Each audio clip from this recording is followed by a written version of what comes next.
Good morning, everyone.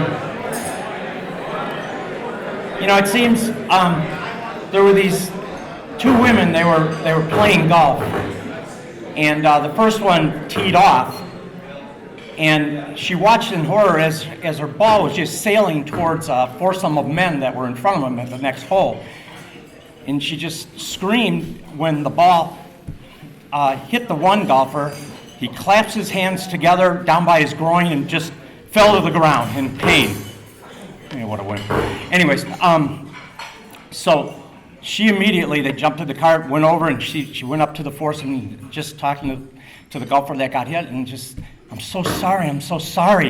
And he said, no, it's okay. He says, is there anything I can do? I'm a trained physical therapist. I can relieve your pain. And he said, no, it'll be okay, but she insisted. So he finally said, okay. So she just kind of laid him on his back and put his hands to his side, and she began tenderly and professionally massaging his groin area. I don't know what you're thinking.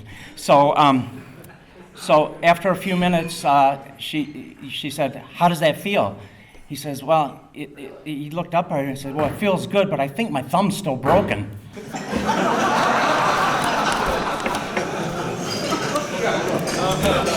All right, we try, right? I mean, we try. Anyways. Good morning, everyone. Welcome to our 44th. This is the second general membership meeting of the NCRO for this year. First one was in January, and it's our 44th straight meeting. So thank you for continuing to support the NCRO. Also, this is National Chocolate Chip Cookie Day, so welcome, happy Chocolate Chip Cookie Day, I guess. So, my name is Mike Cipineri. I'm the MC for today. Thank you for coming. We had about 150 people sign up to attend today, and I think we have another 48 or so that have joined us through the webinar. So that's pretty good turnout. And as always, thank you to our friends here at the San Marino for hosting us. This has been kind of our home base for a while, for a long time. And thank you to the wait staff and the serving staff for their courteous and efficient service. So I appreciate that. Thank you.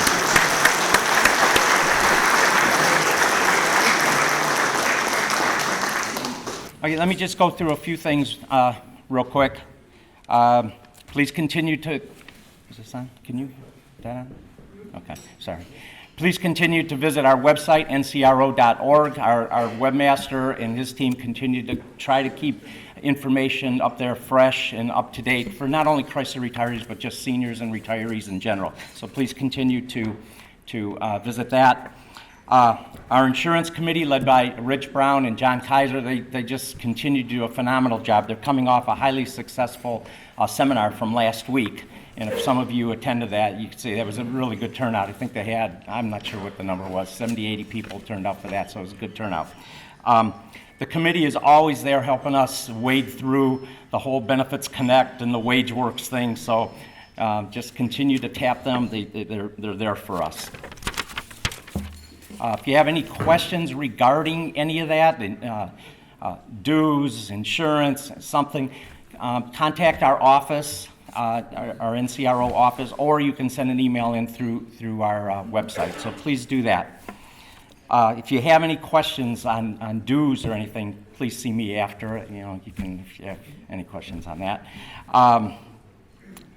Remember, too, as an NCRO member, you are automatically a member of the National Retirees Legislative Network, NRLN. I know we get flyers from them. If you want to contribute, extra contribution, feel free to do that. But as an NCRO member, you are automatically a member of the NRLN. As time goes on, if you have some friends, Chrysler retirees, encourage them to join the NCRO if they're not a member already. Invite them to one of these breakfast meetings. Let's see. Also, continue to support our retiree-friendly dealerships. They support us. They advertise on our website. I think they're good. It's good for them. It's definitely good for us. It's a source of revenue. We do have a couple representatives from Bill Galling, Chrysler Dodge Jeep Ram. We have Bill Galling himself and Joe Elsasser, the general manager.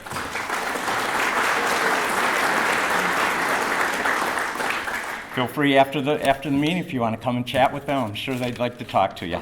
So, thank you all for paying your 2019 dues on time. Thank you for that. If you haven't paid, everybody here should have paid. So I think I'm talking to people that have paid. So, but if you haven't, please just go on our website, NCRO.org, and you can pay the dues there. And thank you especially to those who continue to contribute to our CAF, our Contingency Action Fund. That's our kind of our chest. I'll just put it that way. And also, remember, we've gone from quarterly meetings in the past. Now we're 3 meetings a year. First one was in January. There's this one, May 15th, and our next one is October 16th. So we kind of take the summer off now, and it'll be right here at San Marino Club. Okay, with that, let me just go through today's agenda. Do you have today's agenda? All right. I like it. You spelled my name right. I like that. Okay. All right. Jay Cooney will come up, our president, Jay Cooney, will be up here in a few seconds, to bring us up to date on NCRO news and information that's all relative to all of us. Our keynote speaker, our featured speaker today is Chris Theodore. The title of his presentation is Chrysler Past and Future, a Perspective of a Retiree and Mopar Fan. And then we'll open that up to a Q&A, and then we should have you out of here by around noon, 12:15. So with that, Jay.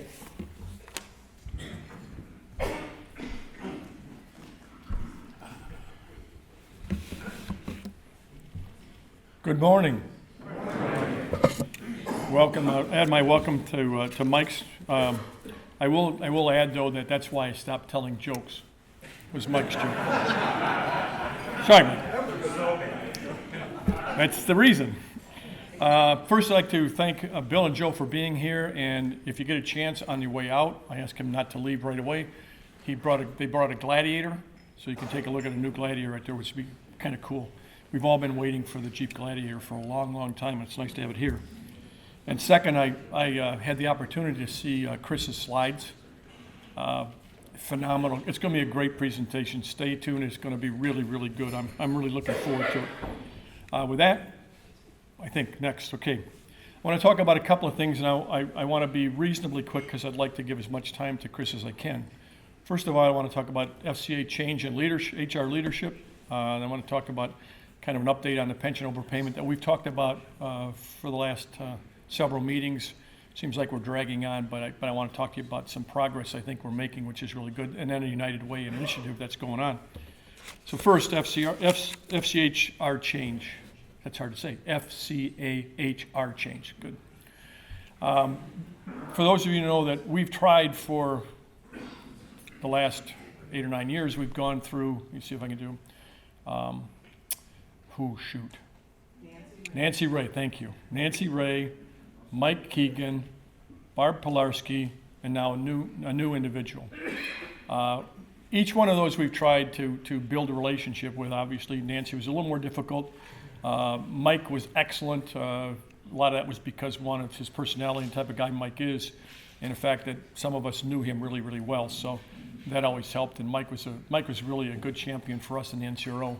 And when Mike left and Barb Pilarski came in, I had talked to Mike, and I was really concerned because this change, it's you don't know whether they're going to be a positive with us as an organization or negative with us, if they're just going to leave us kind of behind and not be involved with us and our abilities to try to impact the things that affect retirees. So Barb was great. I mean, in fact, I just talked to her about maybe a little over a week ago, and she really was supportive of us and really appreciated the fact that we would get together and we would give them constructive things to work on, or things that we saw from the retirees, what issues that we were running into, and were there ways to change those things. Now, we didn't like everything that was decided, and I'll talk a little more about that. But in reality, we had a great relationship. I would say it even improved over Mike, because they did make some changes based upon our input. So I talked to Barb because I was real concerned, and Barb said, "You will like this new lady. Her name is Lisa Nagel." And interestingly, since Nancy Ray, and I'm not, well, maybe since even before Nancy Ray, it's the first person that we've come in contact with running HR who has an HR background. Previous to this, they were individuals that came in from other areas and really didn't grow up through the HR realm. Now, we're expecting that to be a positive thing, not a negative thing. So with Elise, Barb told me that she was going to meet with her last week and would strongly suggest that Elisa set up a meeting with us to come in and to introduce ourselves and to continue to build on a relationship. And to Barb's credit, she said, if you don't hear in about a week or 10 days, call me back and I will make sure that we get that meeting together. So I appreciate that, and we'll continue to kind of build that relationship because, frankly, the individual who's in charge of the health part of the HR group, Kathy Neal, she retired maybe 6 months ago or so, so we lost that contact to a new person. Jim Banty, who kind of handles the pension side of it, he's going to retire. We think, at least that's what he's told us, by the end of the year. So there'll be a new person there.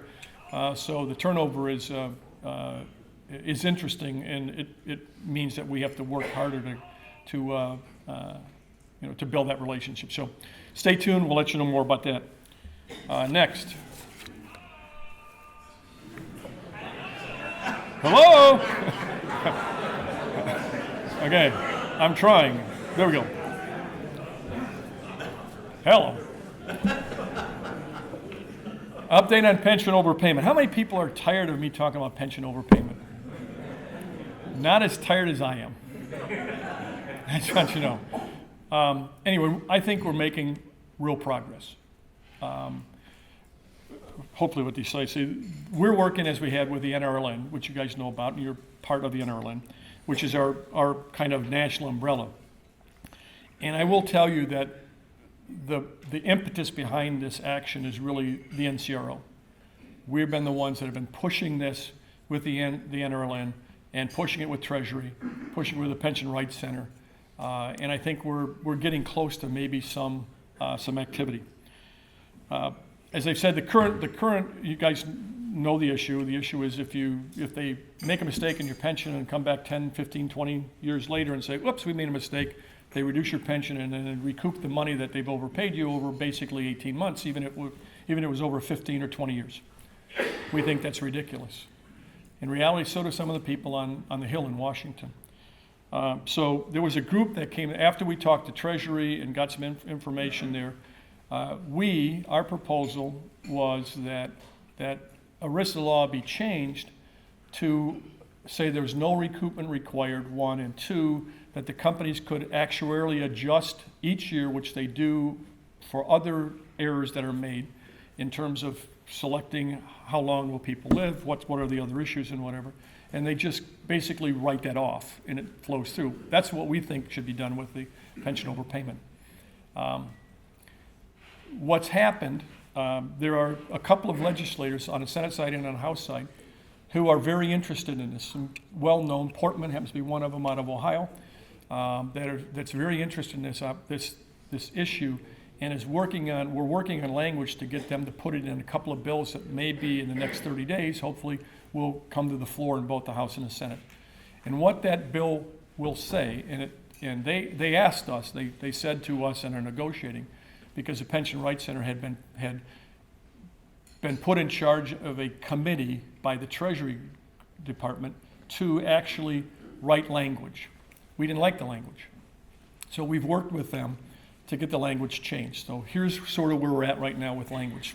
First of all, it would say there is no requirement to recoup, which is a big change because, quite frankly, ERISA law suggests that the company must recoup the money, one. So it says they do not have to recoup. However, if they do want to recoup, there are some parameters that they have to live by in order to recoup. The first parameter is they can charge no interest rate on it. And ERISA law allows right now they could charge interest. So let's say you're overpaid over 15 years, X amount of dollars. If they wanted to, X plus a lot of interest over 15 years could be even substantial amounts of money. That's one. So no interest can be charged. Two, they can only look back 3 years. Currently, they can go 20, 25, 30. This would say that they can only go 3 years from the date you would receive your first payment. So if they go to 36, 37 months, they can't go back and recover at all.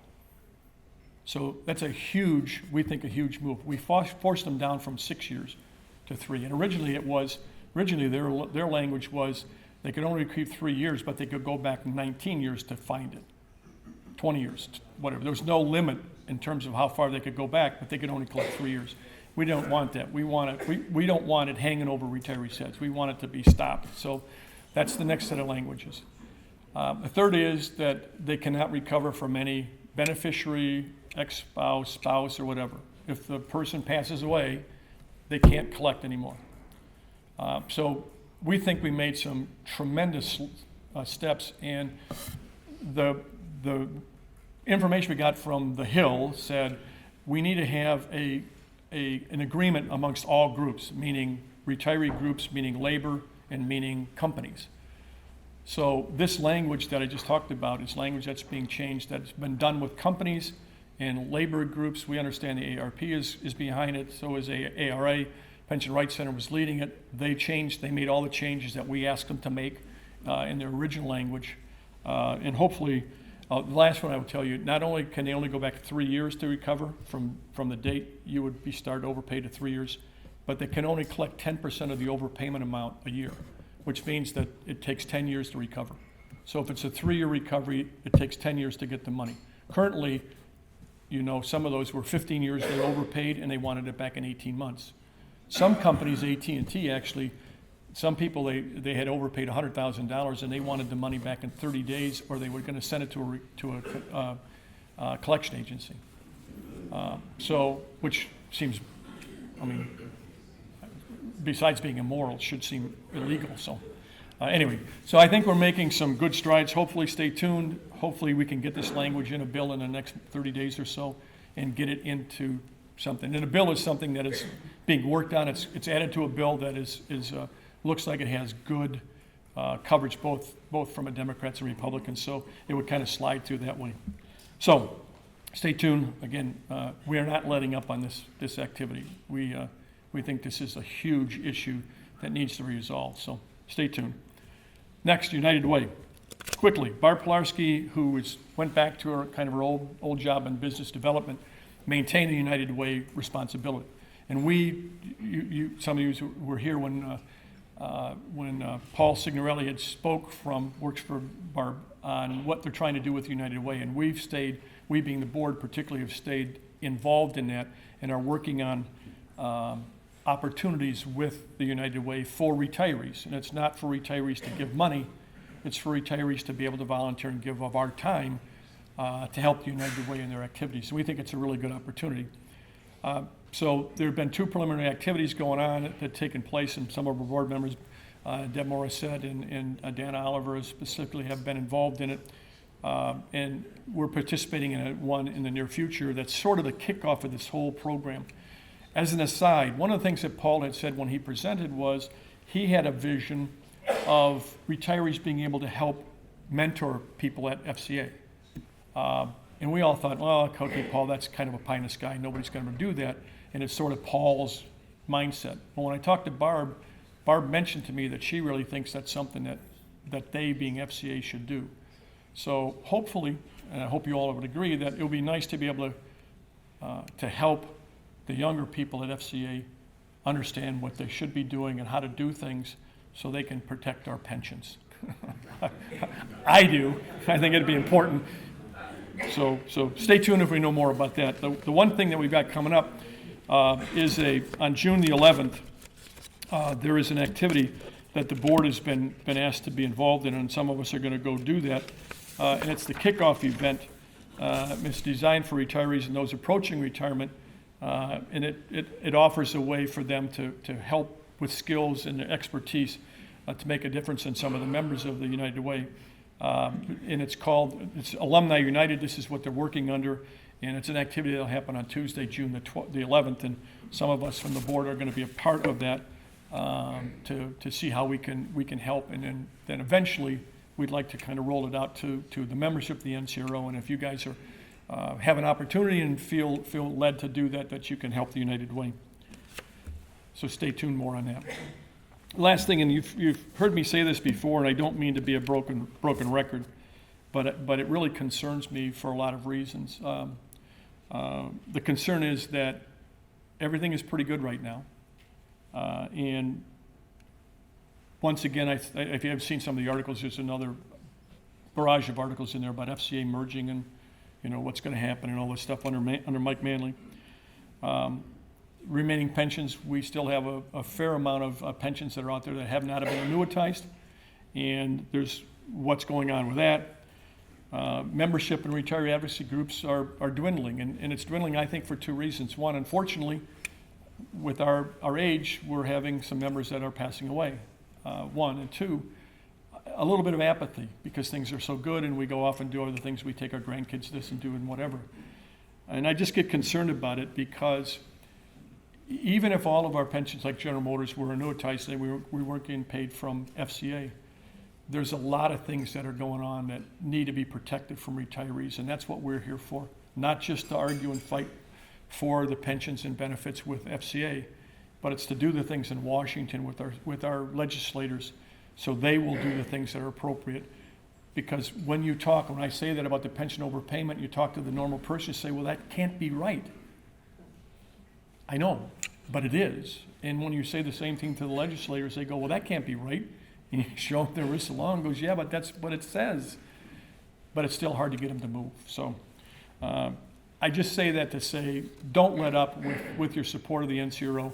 We're here to fight for you guys, and that's what we do daily. We fight for ourselves as well. Just so you know, I fight for you guys, but the board fights for ourselves because we're all retirees and future retirees. So we just want everybody to understand that this is a long-term thing to continue to protect ourselves. So with that, I do appreciate the support. You guys are marvelous. The support that we get from our retirees is amazing, and we truly appreciate that. So with that, I'll turn it back over to Mike. Thanks.